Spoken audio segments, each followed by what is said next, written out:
dice de la siguiente manera: a la iglesia de Esmirna, permanece fiel hasta la muerte.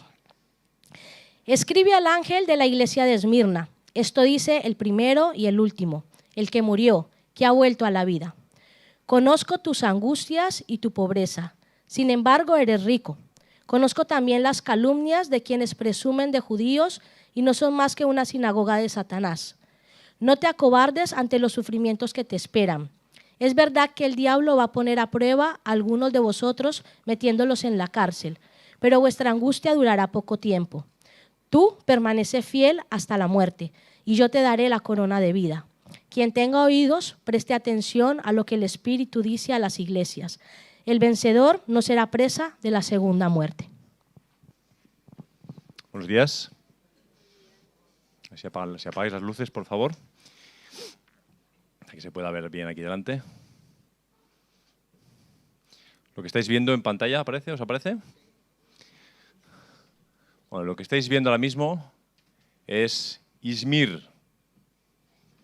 Izmir, que es como se llama actualmente la ciudad de Esmirna. Se llamó Esmirna hasta los años 30 del siglo pasado. Actualmente se llama Izmir. Si pensabais que era una ciudad legendaria que aparece en los textos bíblicos y que no existe, os puedo decir que está en la costa del mar Egeo, en Turquía. Se la conoce como la perla del Egeo. Es una de las ciudades más grandes de Turquía.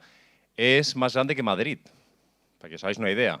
En el 2017 el censo era de más de 4,3 millones de personas. Esa es la ciudad de la que nos habla el texto de hoy. La verdad es que el vídeo es muy largo y vale mucho la pena de ver porque es muy bonito, pero dura 8 minutos, así que lo vamos a cortar aquí. Pero si buscáis en YouTube Esmirna, imágenes de dron en 4D, pues encontraréis esto y mucho más. Una ciudad que tiene más de 3.000 años de registro como población, como ciudad, y dicen que más de 8.000 como asentamiento humano reconocido. Bueno, pues esta es la ciudad de la que nos hablan solo estos 4 versículos de Apocalipsis, de que se les envía esta carta a la ciudad de Esmirna. Recordáis ya por las semanas anteriores que cuando se nos habla del ángel, la carta empieza diciendo, escribe al ángel de la iglesia de Esmirna, recordaréis que se habla, o que Apocalipsis nos explica, que está hablando de los pastores o de las personas que dirigen la iglesia. Bueno, pues aunque aquí no aparece ningún nombre, sabemos por otros registros que sabemos el nombre del pastor de la iglesia, en este caso. Se llamaba Policarpo. No es un nombre, no se pone mucho hoy, no hay muchos Policarpos Pérez, Policarpos García, hoy día no, pero era un nombre muy conocido en ese momento. De hecho, es uno de los 2 o 3, se les llama padres de la iglesia más famosos. Y este hombre fue discípulo del apóstol Juan. Él y otros, alguno más que mencionaré más tarde, conocieron a Juan el apóstol y algunos de los que habían conocido personalmente a Jesús, y fue Juan el que estuvo, según la tradición, esto no lo dice la Biblia, viviendo tiempo en Éfeso, pero es bastante lógico, si pensáis que luego acabará en Patmos, exiliado. Éfeso está en la costa cerca. Bueno, pues Juan va a ser el que va a discipular, el que le va a predicar el evangelio, el que va a enseñar mucho de lo que sabe a este tal Policarpo, que va a ser el pastor de la iglesia en Esmirna. Y todo esto va a suceder, os lo recuerdo también porque ya se ha dicho, durante el gobierno de un emperador romano llamado Domiciano. ¿Recordáis? Os hablé de él. Que es, recordad que los emperadores, había alguna norma, pero no era aplicada, son como las leyes. Hay muchas leyes, pero no se aplican con la misma intensidad. Por ejemplo, la ley de no cruzar un semáforo en rojo se aplica con bastante laxitud. O sea, tú puedes cruzar un semáforo en rojo frente a un policía y no suele pasar nada, pero la ley está. Bueno, pues los emperadores romanos eran por ley Dominus et Deus, eran Señor y Dios del imperio, y obligaban a todos los pueblos que sometían a reconocer al emperador como tal. Pero según el emperador de turno, se ponía más formal o menos formal con el asunto. Había emperadores a los que les daba igual absolutamente, y había otros, como es el caso de Domiciano, que no, que él se ponía ahí y decía, aquí me vas a reconocer como el Señor y Dios, Dominus et Deus. Y luego puedes tener la religión que tú quieras. ¿Quieres ser budista? ¿Quieres ser cristiano? Adelante. ¿Quieres ser lo que tú quieras? Pero primero tienes que reconocer este Dios que tienes delante. Y bueno, dadas las circunstancias que está por vivir Esmirna, fíjate que las frases hablan como de un futuro inmediato. No temas lo que está por venir. Esta carta le llega a esta iglesia en esta ciudad en un tiempo que se está poniendo difícil. Y es interesante que la carta no genera como unas esperanzas de no os preocupéis, no va a pasar nada malo. No dice, no temas lo que estás por sufrir. El texto no es un texto fácil, no es un texto dulce, no es un texto agradable, no es el texto que nosotros querríamos escribir. No es el texto que nos gustaría que estuviera ahí y que nos dijera cosas como, bueno, parece que vienen tiempos difíciles, parece que viene persecución, pero como somos cristianos, no os preocupéis, que de alguna manera u otra Cristo va a hacer así con la persecución, con las dificultades, con la tribulación, y no vamos a pasar por ellas, o va a ser poquita cosa. Los no cristianos ya pasarán por tribulaciones peores, pero nosotros, como somos cristianos, el texto no da nada a pensar parecido a lo que estoy diciendo ahora mismo, sino casi lo contrario. Después de decir, escribe al ángel de la iglesia de Esmirna, hay dos frases que dicen, esto dice el primero y el postrero, el que estuvo muerto y volvió a vivir. 2 puntos. Y ahí empieza la carta. Pero hasta aquí se ha dicho a quién va dirigida la carta y está recordándonos algo que hace 2 o 3 semanas cuando prediqué del texto en el capítulo 1, ya lo dije literalmente, porque si echas una página para atrás y miras el capítulo 1, versículos 17 y 18, verás que literalmente, cuando recordáis aquella escena en la que Juan oye una voz detrás de sí y se gira y ve los candelabros y ve al Hijo del Hombre en medio, ¿recordáis la escena que os la expliqué? Una de las cosas que dice, de las muchas que dice cuando describe a ese hombre que está viendo, es literalmente eso, que es el primero y el último y el que estuvo muerto pero vive. Así que el autor solo está recordando parte de la descripción del Hijo del Hombre, de Jesús, a las personas que viven en Esmirna, que me he informado, para decirlo bien, son esmirneos. Pero no sé si voy a ser capaz de decirlo mucho, ¿vale? Voy a decir los que viven en Esmirna, porque decir esmirneos me parece un poco... Pero es así como es el gentilicio, esmirneos. Yo soy el alfa y la omega, dice Apocalipsis 1:8. Yo soy el primero y el último. En una época en la que Domiciano está empezando a perseguir a la iglesia de una forma más severa, y la ciudad y la iglesia están empezando a notar esa persecución en diferentes formas, lo primero que se le dice a la iglesia es que quien está escribiendo es el primero y el último. Porque quizá es precisamente en tiempos de dificultad o de persecución cuando tú estás viendo solo la dificultad que tienes delante y te cuesta ver las cosas más allá. Una frase muy popular en España decimos, el árbol te impide ver el bosque, ¿no? Tú estás con tus dificultades enfrente y parece que no hay otra cosa, no puedes ver otra cosa. Y lo que necesitas saber, lo primero que necesitas saber es que Él es el primero y el último. Estaba antes del árbol y estará después del árbol. Y esta idea, el autor de Apocalipsis la recoge en particular del libro de Isaías. En Isaías, desde el capítulo 40 hasta el final, la parte final del libro, se repite muchas veces esto de el primero y el último. Te voy a leer alguna referencia. Por ejemplo, en el capítulo 41, versículo 4 dice, ¿quién lo ha hecho y lo ha realizado? Está hablando Dios de sí mismo. ¿Quién lo ha hecho? Llamando a las generaciones desde el principio. Yo, el Señor, soy el primero y soy con los postreros. Él está diciendo de sí mismo, soy el que llama generación tras generación tras generación. A veces vivimos circunstancias que creemos que son finales.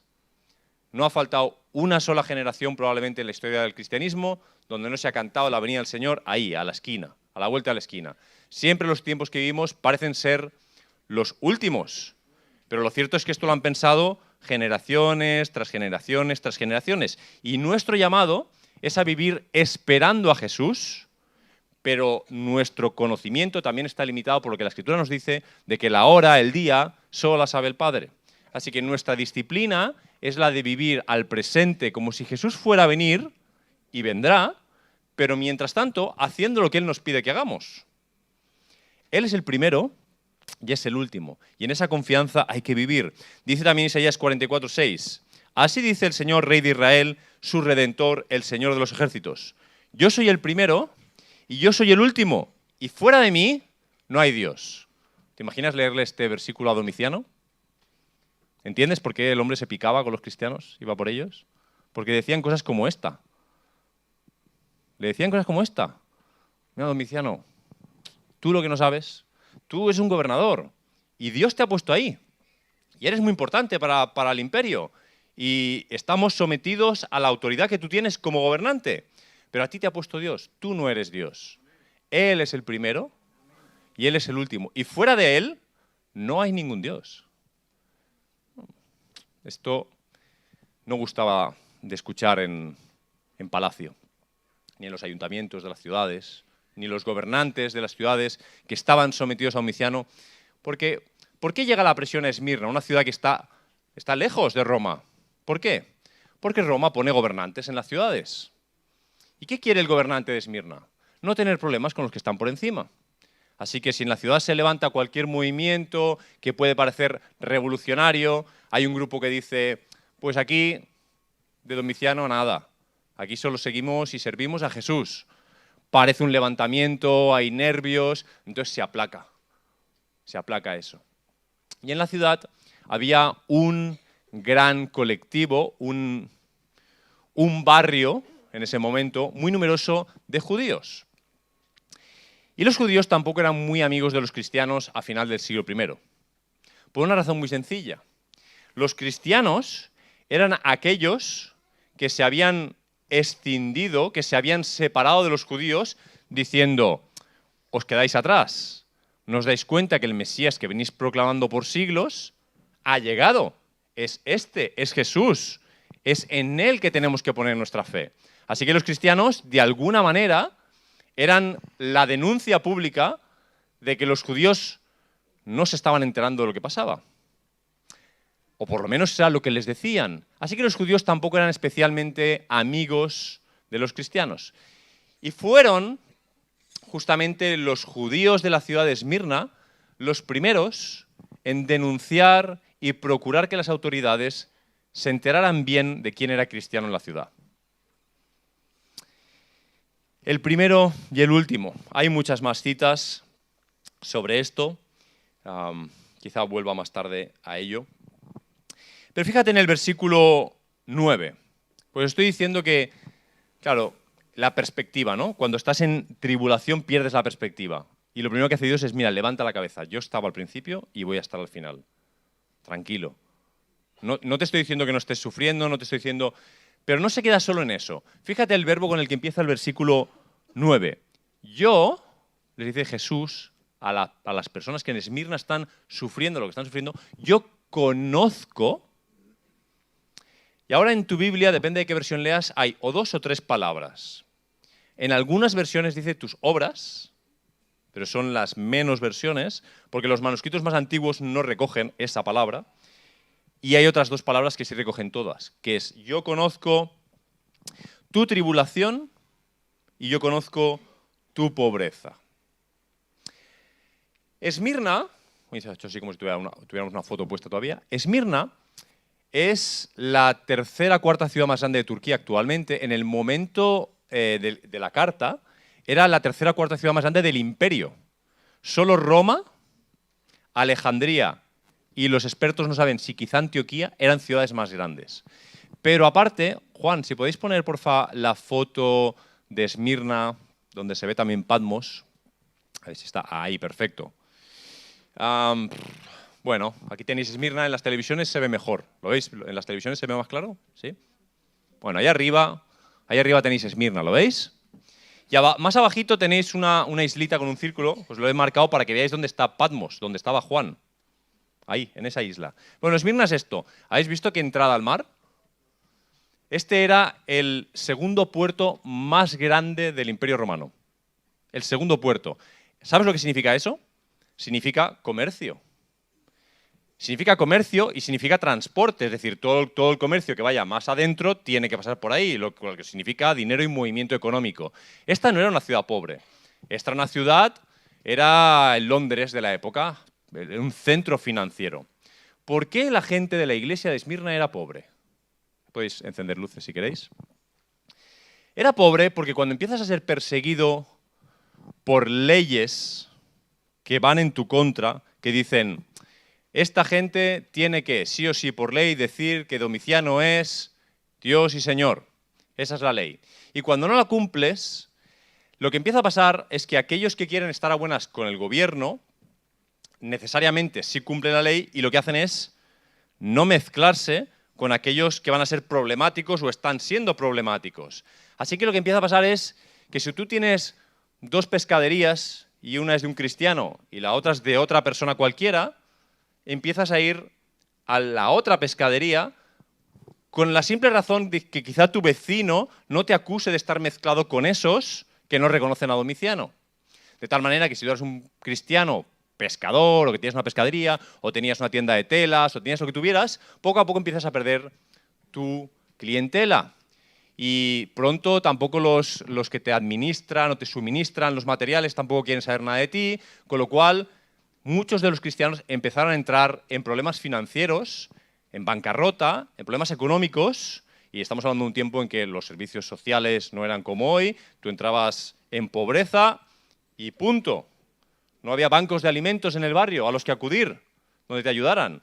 Así que los cristianos empiezan a entrar en pobreza real por el hecho de ser cristianos. Es decir, la persecución no es solo lo que vemos en el sentido de la violencia física, sino que la persecución es legal, con leyes, la persecución es cultural, la persecución es social, cuando hay grupos estigmatizados, y esto es lo que está pasando con esta gente en esta ciudad, en esta época. Y dice Jesús, yo conozco tu pobreza. Bueno, si tú buscas la palabra tribulación en un diccionario, habréis oído esta palabra muchas veces, congoja, dificultad, hay diferentes acepciones, pero me ha resultado interesante que tribulación viene de una palabra romana, tribulum, está claro, ¿no? La familiaridad, tribulum, tribulación. ¿Sabes lo que es un tribulum? Tengo una foto para ti de un tribulum. En España les llamamos trillos. ¿Tengo la foto? ¿Tengo una foto o estoy mintiendo? Ajá, ahí está. Otra vez luces, a ver si lo sugieres, estamos dándoles trabajo. Aquí tienes vamos a suponer que es un buey, y unos chiquillos con una madre disfrutando del surf terrestre. Pero lo que tienen debajo no es una tabla de surf, es un trillo, que son unas piezas de madera con una pequeña forma así al inicio para poder arrastrar, y debajo se ponían piedras, cuchillas, diferentes tipos de cosas, y cuando ya se había segado el campo, se pasaba el tribulum, el trillo, para machacar el suelo y separar el trigo de la paja. Me he tenido que documentar, soy un súper urbano. Yo estas cosas no las sabía, he tenido que estudiar para deciros estas cosas y estaba sufriendo, las diré bien, habrá algún agricultor mirándome que... Bueno, esto es un tribulum. Es decir, cuando hablamos de tribulación, de alguien atribulado, estamos hablando de alguien trillado, machacado. Esa es una persona que está bajo tribulación. Una persona que está machacada por razones muy diversas. Religiosas, económicas, emocionales, sociales. Esta gente está siendo atribulada por ser cristianos. Aquí no estamos hablando de cuando uno pasa pruebas porque la vida es dura y llueve sobre justos e injustos. Aquí no hablamos de que uno pues, se pone enfermo y se puede poner enfermo cualquier persona. La fe no está reñida con ponerse enfermo. Y una persona que tiene fe se pone enferma y una persona que no tiene fe se pone enferma y la persona es atribulada. No estamos hablando de personas que por ser cristianas y ser fieles a sus convicciones y reconocer a Jesús como el único Señor, son atribulados en todas las formas posibles. Y Jesús les dice al principio del versículo 9, lo sé. Lo entiendo, conozco lo que estás viviendo. ¿Sabes cuando, no sé, estás pasando cualquier problema, el que sea, todos los problemas son legítimos cuando uno siente que es un problema. Y tú estás pasando un problema y tú sientes que nadie te entiende. Es como que tú en tu cabeza crees de alguna manera, llegas a la convicción, sea el problema que sea, que lo que tú estás pasando, el otro no acaba de percibirlo, o sea, que tiene alguna idea vaga quizá, pero que no, que las particularidades de tu sufrimiento son tuyas y que como que nadie las acaba de entender. Y qué diferente es cuando de alguna manera alguna persona que se pone a tu lado, tú entiendes que sí te entiende. Quizá una persona que ha pasado por algo, tú le compartes, la persona te comparte, pues yo he vivido esto, y tú dices, esta persona me entiende. ¿Sabes? Quizá estás sufriendo, no sé, quizás sufrió un divorcio. Que un divorcio se sufre, se padece, lo quieras o no lo quieras, seas cristiano o no seas cristiano, si llegas a vivir un divorcio lo que haces es sufrir, seguro. Pero el que no se ha divorciado tiene límites en su comprensión de lo que está viviendo otra persona. Pero quizá alguien que se ha divorciado previamente y ha sufrido una serie de cosas similares, se sienta a su lado, escucha y la persona que está sufriendo en ese momento dice, bueno, esta persona, te sientes entendido, ¿no? Te sientes escuchado. Lo que están viviendo estos cristianos en Esmirna no lo vive nadie más en la ciudad. Entre ellos lo viven, pero el resto no lo viven. Jesús les mira y les dice, yo conozco tus tribulaciones y conozco tu pobreza. Sé lo que estás pasando. Yo sé lo que estás pasando. Y una de las primeras cosas que necesitamos cuando sufrimos es sentirnos entendidos, saber que alguien nos entiende. Y te digo una cosa, a tribulaciones Jesús pasó unas cuantas. Y de pobreza también.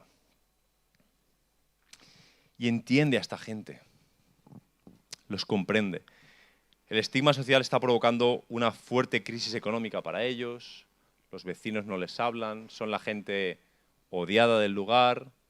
Y la única razón es que reconocen a Jesús.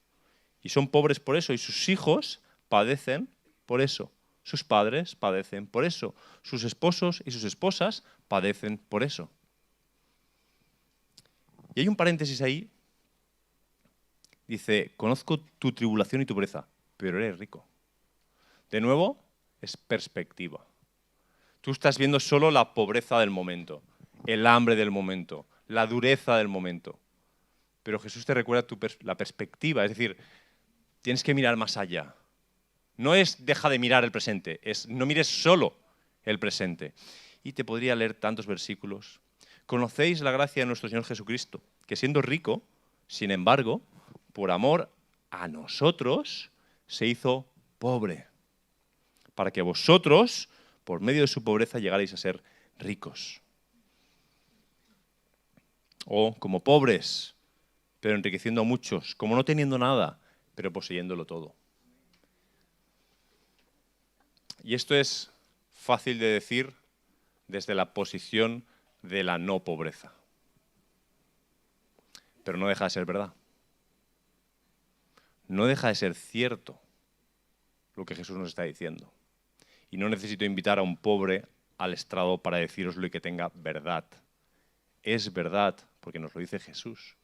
En la confianza que tenemos en su palabra, podemos descansar. Que en mitad de cualquier tipo de pobreza, sea física o sea espiritual, o sea emocional, o sea familiar, cualquier tipo de pobreza que tú vivas, puedes mirar más allá. Jesús tiene cosas que decir y hacer sobre la pobreza presente, pero sobre todo ha resuelto la pobreza en perspectiva. La pobreza acabará. Ojalá fuéramos capaces de distribuir los recursos que hay en este mundo de una forma justa y acabar con la pobreza hoy, que podríamos hacerlo. Eso es lo doloroso, que la pobreza la generamos nosotros, la causamos las personas. Con el reparto desigual, con el deseo de poder, pero como no somos capaces, lo ha resuelto Él. Y estamos llamados a aliviar la pobreza en lo que podamos, y tenemos que hacerlo, es nuestra responsabilidad cristiana. Pero os digo una cosa, Jesús ya ha acabado con la pobreza de forma final. Y habrá un punto en el que no habrá gente sufriendo de pobreza. Ojalá nosotros, como iglesia, seamos capaces de hacer saborear eso hoy a unos cuantos, por lo menos. De que estamos ahí para eso también. No solo para la necesidad espiritual. Esa perspectiva es necesaria. Ahora, Jesús dice en el versículo 9 que conoce nuestro corazón, conoce nuestra pobreza, conoce nuestra tribulación. Pero cuidado, Apocalipsis también es un libro que nos muestra mucho al juez del universo. Y él dice, en ese mismo versículo, nos dice lo que conoce de los que están al otro lado. Ya os he anticipado que había muchos judíos en la ciudad y que eran los principales perseguidores de la iglesia. Y Jesús va a decir en el versículo 9, y conozco la blasfemia de los que dicen ser judíos y no lo son, sino que son, y lo que dice aquí es muy fuerte, que son sinagoga de Satanás. Ahora, ¿está hablando de judíos étnicamente o no? La respuesta es sí. Está hablando de judíos etnia, personas que son de etnia judía. Ahora, ¿por qué dice que no lo son? Dice que no lo son porque en el lenguaje del Nuevo Testamento el verdadero judío es aquel que reconoce a Jesús, que ese era su proyecto desde el principio, anunciarles un Mesías, que el Mesías llegara y que el Mesías fuera reconocido por los suyos. Pero Juan nos dice, el mismo apóstol Juan nos dice que los suyos no lo reconocieron. No quisieron verle. No es que no pudieran, muchos no quisieron. Y estos judíos de esta ciudad de Esmirna, que se niegan a reconocer a Jesús como Salvador y como Señor, son los primeros que están persiguiendo a la iglesia. Y están usando los medios del poder político y militar, exactamente igual que hicieron con Jesús. Los judíos no podían matarle, tuvieron que ir a los romanos a decir, a este hay que sacarlo de aquí en medio. Eso es lo que hacemos también las personas. Ese es el nivel de maldad con el que nos desempeñamos. No solo hacemos el mal nosotros, sino que miramos cómo usar los medios del mundo para aprovechar el mal que se puede hacer a nuestro favor. Y estos judíos están aprovechando el poder romano para ir a por los cristianos en esta ciudad. Esto lo vamos a vivir muchas veces. Ahora, el texto dice que son blasfemos, dice la blasfemia de estos judíos. ¿Recordáis que acusaban a Jesús continuamente de blasfemo? Cada vez que decía que él y el Padre eran uno y cosas parecidas. Le acusaban de blasfemo porque él se hacía igual a Dios. ¿Cuál es la blasfemia de estos judíos? Si no tuviéramos más versículos que este, podríamos hacer algunas suposiciones, pero yo me voy a adelantar y le voy a pasar por delante a Nelson, que predica la semana que viene, y voy a deciros algo de la iglesia de Pérgamo. Nelson, te hago parte del trabajo hoy, En la siguiente iglesia, en el versículo 13, mira lo que dice. Sé dónde moras. Está hablándole a la iglesia de Pérgamo ahora, donde está el trono de Satanás. No obstante, retienes mi nombre y no negaste mi fe. Ni aun en los días de Antipas, mi testigo fiel, el cual fue muerto entre vosotros donde mora Satanás. Traigo este versículo porque menciona a Satanás un par de veces, igual que el versículo del que estamos hablando ahora mismo. ¿Quién es este Antipas? Antipas, de Pérgamo, fue otro discípulo del apóstol Juan, que fue el pastor de la iglesia de Pérgamo. No cuando la carta es escrita, que él ya ha muerto. Antipas murió mártir el año 92, en el primer siglo, dentro de la era de Domiciano. Y murió mártir precisamente por no reconocer a Domiciano como Deus, Dominus et Deus. Como se negó a negar a Cristo, lo mataron de una forma muy cruel. Y murió como mártir por no negar su fe. Si te fijas, cuando se habla de la situación de él, se habla de donde mora Satanás. Y es que de alguna manera el autor de estas cartas está insinuando, sin decirlo, porque decirlo implicaría también otras cositas, que este que se hace pasar por quien no es en verdad Satanás. ¿Recuerdas en Isaías cuál es el pecado original de Satanás? ¿Qué es lo que Satanás siempre ha querido? No, antes de eso. ¿Qué ha querido? Ser Dios. Pura envidia, puro celo, puro querer ser. Querer ser como Dios. ¿Y qué está haciendo Domiciano? Está haciendo lo mismo. Se está poniendo en un lugar que no le corresponde. Y los que le reconocen ahora, esos judíos a los que les fue revelado el nombre de Yahvé, a los que se les presentó en Moisés, yo soy el que soy, esos judíos ahora están diciendo, sí, Domiciano es el Señor. Y esa es su blasfemia. Que siendo el pueblo al que se le ha revelado la verdad, son los primeros en negar su fe y en negar que solo hay un Señor, que es Jesús, y reconocer a otro como Señor. Y por eso les llama sinagoga de Satanás. Y cuando es la palabra sinagoga, tú imaginas un espacio físico, como cuando es la palabra iglesia. Pero sinagoga significa congregación, igual que iglesia, que significa eclesía, reunión, asamblea. Nosotros decimos iglesia y pensamos en el espacio físico, pero la iglesia somos nosotros. Nosotros somos la asamblea de Dios, somos la iglesia de Dios, exactamente igual con la palabra sinagoga. Les está llamando, sois la congregación de Satanás. Sois aquellos que os reunís en torno al proyecto del que es enemigo de Jesús. Estáis justo en las antípodas del llamado que os hizo Dios. Os llamó a ser un pueblo de sacerdotes y reyes para traer luz al mundo y sois una congregación de oscuridad. Y Jesús no solo te está diciendo a ti, veo tu sufrimiento, veo tu tribulación, veo tu pobreza. También te está diciendo, y también veo a aquellos que te están atribulando, aquellos que te están causando la pobreza, aquellos que te están trillando, machacando, también los veo. Y hay una promesa de hacer justicia por su parte. No nos abandona. El mal no va a acampar a sus anchas para siempre. Versículo 10. No temas lo que vas a padecer. Solo con estos 4 versículos, escuchadme bien esto, solo con estos 4 versículos, solo con esta carta, se desmonta de principio a final toda la teología de la prosperidad. No sé cuánto simpatizas con la teología de la prosperidad, pero te digo, si lees las Escrituras, es insostenible. Una teología que nos informa o nos dice de que si estamos del lado correcto, si estamos del lado de Jesús, de una manera u otra las cosas nos van a ir bien. Tú eres hijo de Dios, a ti no te puede tocar la pobreza. ¿Y a estos? ¿Tú eres hijo de Dios?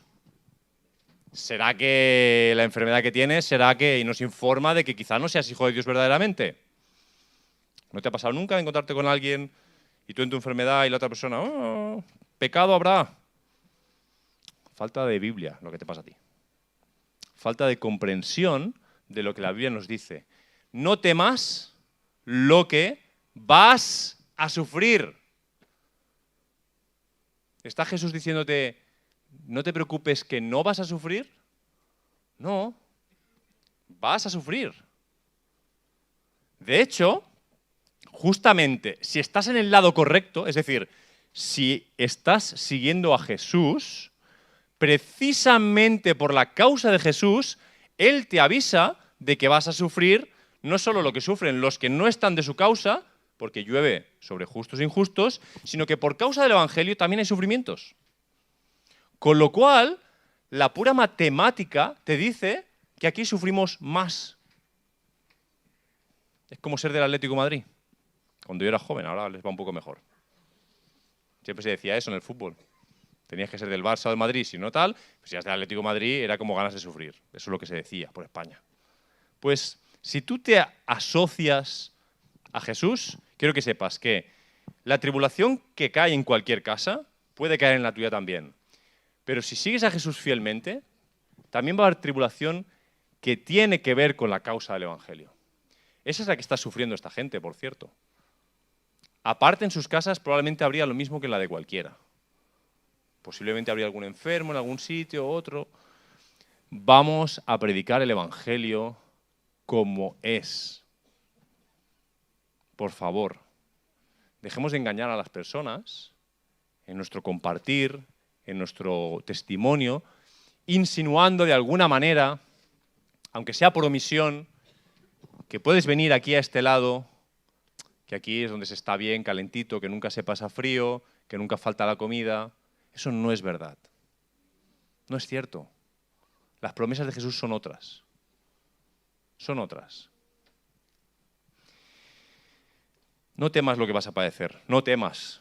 ¿Recordáis? Ya esto debe estar en vuestras memorias, archivado. No temas, la expresión más repetida en la Biblia. No temas, más de 300 veces. No temas, no temas, no temas. Curioso que recordarás que hace un momento te he dicho que el principio de la carta, yo soy el primero y el último, el que murió y vuelve a vivir, está en Apocalipsis 1, 17 y 18. ¿Lo recuerdas? Si vuelves a ese texto otra vez, verás que también dice, no temas. ¿Sabéis por qué la Biblia lo repite tanto? Porque la palabra de Dios reconoce que el temor es propio de ser humanos. Tememos por muchas razones y tememos muchas veces y muchas cosas en la vida. Casi podríamos decir que el temor forma parte constante de nuestra realidad de una manera o de otra. Tememos quedarnos sin trabajo, tememos la incertidumbre, tememos no tener, tememos no saber ayudar a nuestros hijos, tememos el futuro de nuestros hijos, tememos nuestro futuro, tememos la guerra, tememos la enfermedad, tememos a la muerte, tememos no tener amigos, tememos no ser aceptados, tememos no ser amados. Y así podría continuar por horas. El temor forma parte constante de la realidad del ser humano. Pero Jesús nos dice, no temas lo que vas a sufrir. O sea, tú temes sufrir. Él te dice, te garantizo que vas a sufrir, pero no temas. Es un planteamiento distinto. Es diferente. ¿Sabéis? Menciono la teología de la prosperidad por una razón muy sencilla. Esmirna es una de las 2 iglesias de las 7 que hay, de las que no hay ninguna reprensión. No vas a encontrar en esos 4 versículos que Jesús les diga, esto lo estáis haciendo mal. De 7 iglesias, hay 5 a las que dice, cuidado con esto, vigila por ahí, mira que te estás desviando, cuidadito con lo otro. A Esmirna y a otra iglesia, que no voy a mencionar para que estudies la Biblia y lo encuentres por ti, no se les dice que hagan nada malo. Y yo creo que lo hizo el Señor para romper con la teología de la prosperidad. Porque si tú estás haciendo, o sea, si estás enfermo, estás en pecado, te dicen, estás en pecado, por eso estás enfermo, ¿no? Entonces tú puedes decir, no, mira los de Esmirna. Estaban perseguidos, pero no hay ni una sola reprimenda de Jesús. Nada que les diga tenéis que corregir. No estoy diciendo que fueran perfectos, redondito, como aquí no hay pecado. No estoy diciendo eso. Estoy diciendo, a todas las iglesias se les está diciendo, mira, mira, mira, y a estos, no temas, adelante. Al vencedor le daré la corona de vida, tal, esto, lo otro. Así que la carta, por omisión, también te está enseñando algo. Que es que existe la posibilidad de que una iglesia local viva una vida suficientemente sana, suficientemente espiritual, suficientemente cristiana, como para que Jesús, si Jesús pasa por aquí y nos dice algo, no nos eche la reprimenda. Porque si a veces damos la causa humana por perdido. Va a haber pecado, vamos a liarla, seguro, intentemos minimizar los daños, ¿no? Control de daños. La iglesia podría definirse como un lugar de control de daños. Vamos a intentar evitar hacer daño al mundo. Vamos a intentar hacer algo bien, por lo menos. Es una visión demasiado estrecha. Jesús tiene una visión más amplia de nosotros. Anhela una vida diferente para nosotros. Y a Esmirna no se le va a decir nada malo. He aquí, ahora atiende, porque no temas, ¿no? Yo te he mencionado un montón de razones para no temer. Pero si miras el versículo, dice no temas, 2 puntos, y luego te da 6 razones para temer. No temas, pero vas a sufrir, el diablo, ojo, la cárcel, ¿estás leyendo el versículo conmigo? La cárcel, Juana, súper chachi, ¿verdad? La cárcel. Nada que temer en la cárcel. Seréis probados. Sigo en el mismo versículo, todavía. Tendréis tribulación. Y sé fiel hasta la muerte. ¿Has escuchado bien? Sufrimiento, tribulación, cárcel, el diablo, pruebas y muerte. Dan ganas de mirar a Jesús y decirle, hombre, voy a intentar no temer, pero ¿podrías suavizarme un poco la situación? Bromas aparte, Jesús no te está poniendo en ninguna situación. Jesús te está enseñando, esta es la realidad en la que vives. Lo que está haciendo es abrir tus ojos. Los ojos que se niegan a ver la cantidad de sufrimiento que hay, que las cárceles están llenas y más llenas deberían estar, si fuera por nuestras obras y méritos, que la muerte es inevitable, que vamos a pasar tribulación y que vamos a ser probados. Y que tenemos un enemigo que busca, ahora sí, matar. Ahí, era este el momento. Esta es la realidad que tenemos enfrente. Lo normal sería, hermanos, que estuviéramos aterrados, que viviéramos todo el tiempo con miedo. Pero la enseñanza bíblica es, no temas. De alguna manera podemos tener paz en mitad de las peores cosas imaginables. No, pero el Señor nos evita. Al final el Señor nos lo evitará. ¿Has leído el versículo? Mira, dice, sé fiel hasta la muerte.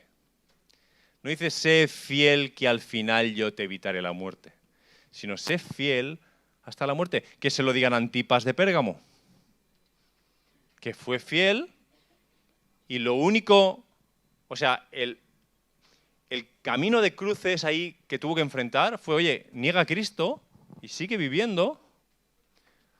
Y él dijo, no, si niego a Cristo no viviré jamás. Cristo es la vida, no puedo negarle. Pero entonces te vamos a matar. Eso creéis vosotros. Y sí, me mataréis físicamente. Pero es la única vida. Eligió vida, a pesar de que la historia parece decir lo contrario. O eso creyeron los que le mataron, que habían acabado con él. Pero esa es la esperanza que tenemos los cristianos. Que Cristo resucitó, estuvo muerto pero volvió a la vida y nos va a levantar también de la muerte. De hecho, no solo dice, sé fiel hasta la muerte, te daré la corona de vida. Dice al final del versículo 11, el que venza no sufrirá daño de la segunda muerte. Si te vas a leer y a estudiar, te invito a hacerlo, no voy a enseñar ahora sobre esto. Si te vas a leer Apocalipsis 20 y 21, hay hasta 3 versículos que explican ahí lo que es la segunda muerte, que no es esta primera que todos padecemos aquí, sino que es la separación final de Dios.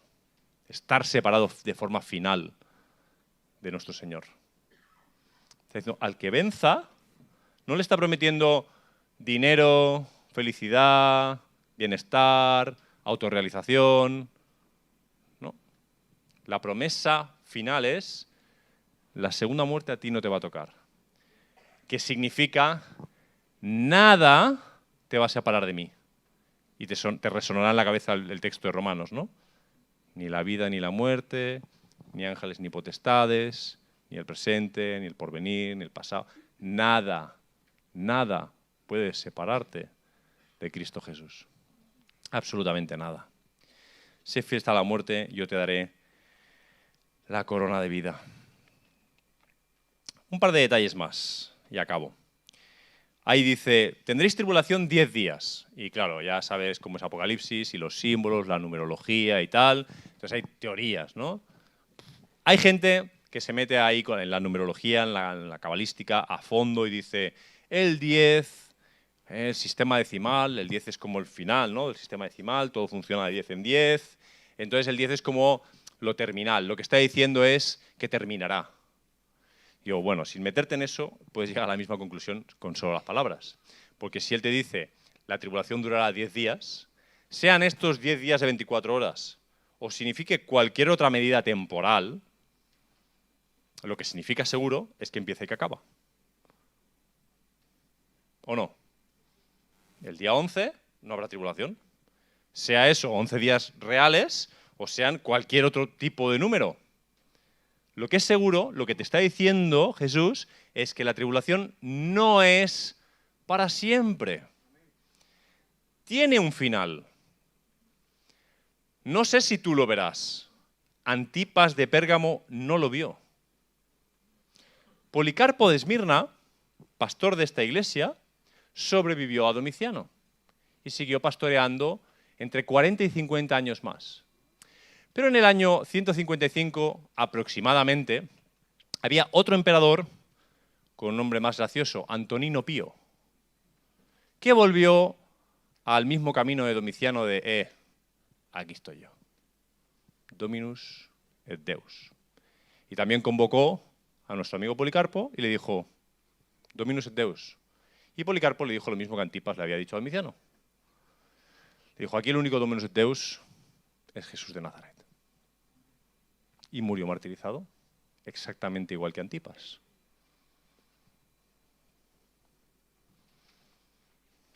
No es un chiste cuando el texto te dice, sé fiel hasta la muerte. Porque vas a padecer mucho tipo de persecuciones. ¿Y sabéis qué persecuciones? Lo que pasa es que estamos aquí en Occidente, en el mundo de la comodidad y del bienestar material. Y no tenemos tanta persecución, por lo menos no de este tipo. Pero os digo una cosa, hay persecuciones muy reales en nuestro medio que se están llevando por delante a mucha gente. Es decir, se están llevando por delante la fidelidad de las personas. Porque al final, da igual si el Señor que se planta delante de ti y dice, Dominus Deus, se llama Domiciano o se llama dinero. O se llama ego. O se llama quiero hacer lo que me dé la real gana y que ningún Dios me diga lo que tengo que hacer. O se llame como tú lo quieras llamar. Porque lo interesante del asunto es que aunque en el fondo todos deseamos un Salvador, pero ninguno queremos ningún Señor, queremos controlar nuestro destino, reconocemos que no podemos controlar nuestro destino y nos aferramos a lo que sea.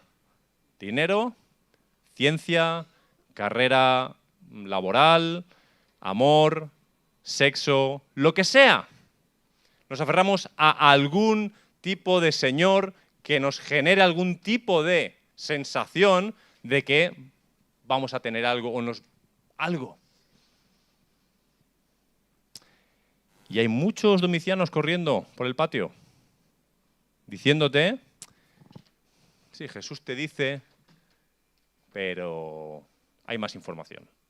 Lee más que la Biblia. Lee otras cosas y averiguarás. Él dice, pero yo te digo. Que vienen a ser las mismas palabras que Satanás le dijo al ser humano en primer término.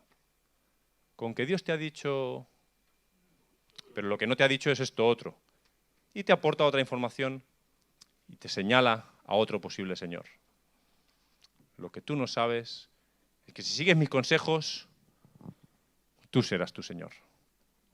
Voy a estudiar este camino, voy a estudiar estas posibilidades. No nos engañemos. Satanás sigue queriendo destruir nuestras vidas. Destruir nuestras vidas puede ser en medio del lujo económico. Nuestra vida puede estar absolutamente destruida en mitad de todo el materialismo que existe. De hecho, el materialismo dificulta seriamente el seguimiento de Jesús. No voy a decir que está mal, porque la Biblia no lo dice. La Biblia no dice el dinero está mal. La Biblia dice el amor al dinero, cuando tu preferencia es el dinero. Pero Jesús dijo que qué difícil es que un rico entre al reino de los cielos, y lo dijo porque conoce el corazón humano. Es difícil.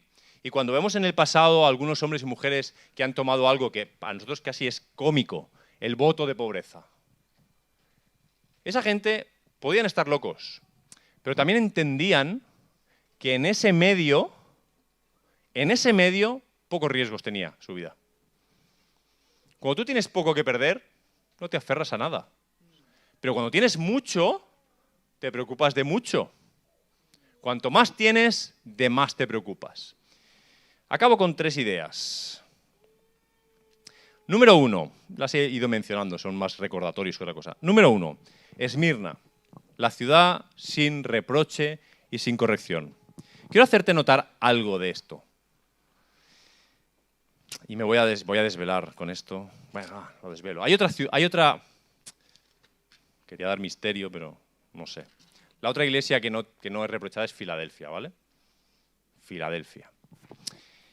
¿Y sabes qué dice el texto a la iglesia de Filadelfia? Dice, yo sé tus obras. He aquí que he puesto delante de ti una puerta abierta que nadie puede cerrar, aunque tienes poco poder, has guardado mi palabra y no negaste mi nombre. He aquí entrego a algunos a la sinagoga de Satanás. ¿Te suena la expresión? La sinagoga de Satanás. Parece que en Filadelfia también había una buena comunidad judía siguiendo la misma dinámica que en Esmirna. No es extraño, eran ciudades cercanas. Las 2 únicas ciudades, iglesias, a las que se les dice esto, tienen las 2 cosas en común. Las 2 únicas iglesias a las que no se les reprocha nada, tienen más persecución que el resto de iglesias. Y a mí me da que pensar eso. Y de poco no es bueno establecer principios generales. Pero no me parece tan extraño que cuando somos más perseguidos y por lo tanto estamos más atribulados y tenemos más pérdidas, tenemos menos cosas, las preocupaciones que tenemos son pocas y muy serias. No tenemos muchas preocupaciones pequeñitas. No, tenemos un par de preocupaciones muy serias. Estos quieren matarme. Al lado de esa preocupación, el resto pierde valor. Ante esa situación, el Señor no reprocha nada. Y me hace pensar que cuando tenemos poco que perder, cuando no nos aferramos a nada o nos lo han quitado prácticamente todo y por lo tanto no tenemos a qué aferrarnos, no es que lo elijamos, es que no tenemos a qué aferrarnos, solemos ser más fieles al Señor. Mientras que cuando hay más preocupaciones, más cosas que hacer, más cosas a las que aferrarse, pues parece que nos deslizamos y el Señor tiene que decirnos, cuidado con esto, vigila con lo otro. No hago dogma del tema, solo lo hago reflexión para cada uno, ¿vale? Aprendemos eso de Esmirna y de Filadelfia. Iglesias a que Dios no les reprocha nada. Por algo es, analicémoslo. Y no es idolatrar esas iglesias, es aprender de ellos, aprender de ellos. Segunda cosa, Jesús es el Señor.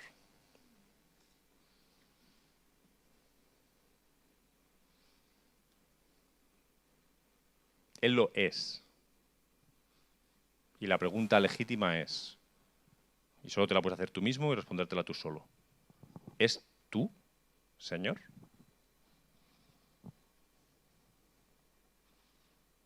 Eso es algo que ni la asistencia a la iglesia, ni las convicciones que dices tener. No. ¿Es tu Señor?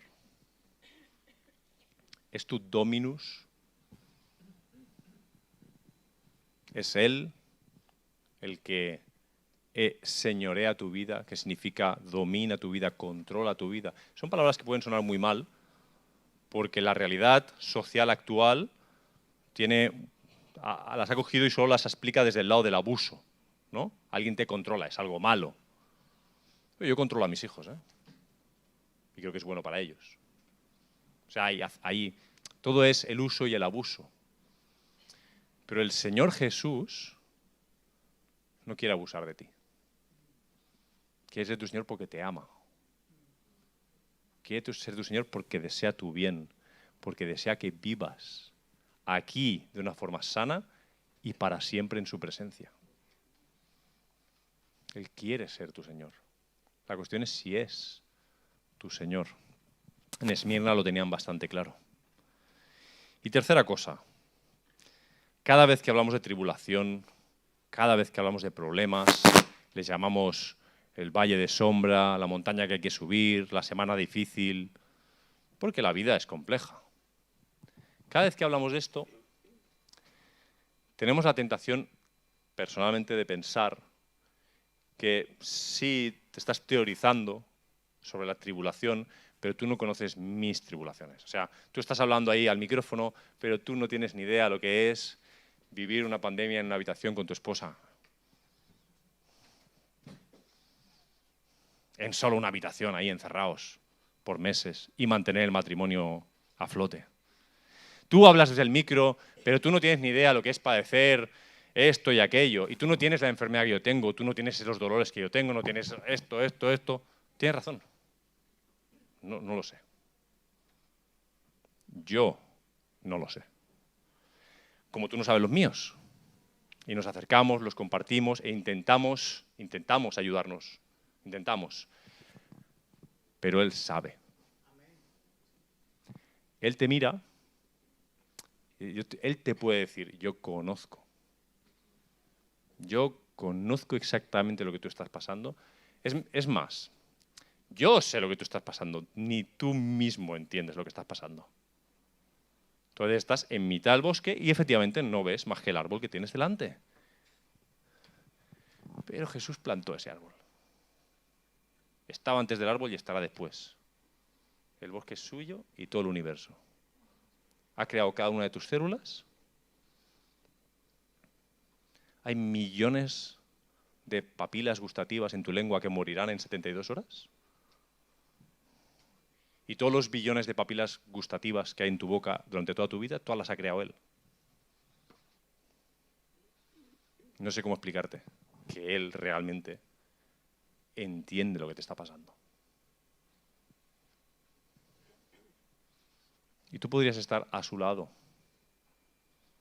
Y eso no quiere decir que no vayas a sufrir, pero puedes estar a su lado y puedes sentirte y saberte entendido, comprendido, acompañado, y es más, puedes poner tu realidad en sus manos y ver qué tiene Él que hacer con tu realidad.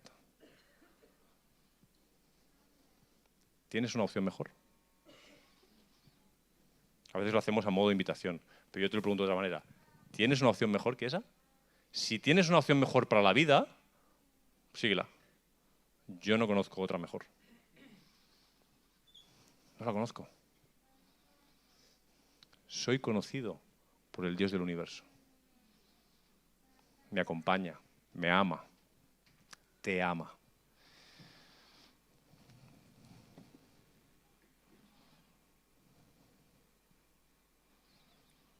Él te ama.